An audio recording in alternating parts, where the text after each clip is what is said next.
أعوذ بالله من الشيطان الرجيم بسم الله الرحمن الرحيم الصلاة والسلام على أشرف الأنبياء والمرسلين سيدنا ونبينا محمد ابن عبد الله وعلى آله وأصحابه ومن تبعهم بإحسان إلى يوم الدين. Mutane da yawa suna ta bugowa suna tambayan fassarar mafarkin koren dabino kamin ya nuna yayi ja a kore ya riga dai yayi yaya amma dai bai riga ya ainihin huda ba wannan ya nuna ba ga abin da shi Abdul Gani Annabulsi ya fassara a cikin littafin sa Tadiru mujalladi na farko shafi na 36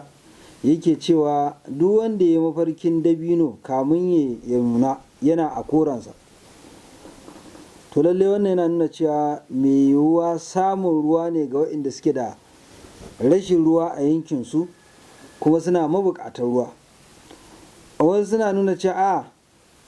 lalle idan ya dan fara ja daga cikin dabinon da yake kore kamun a cire shi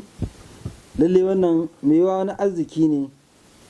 ko kuma wani irin ciwo ne da za a samu wanda za a samu sauƙinsa ƙanƙanin lokaci. Jama'a muna yi makwa fata alkhairi, assalamu alaikum. Masoyan annabi shakamalan awwal adali masanin fasarar mafarki mai domin annabi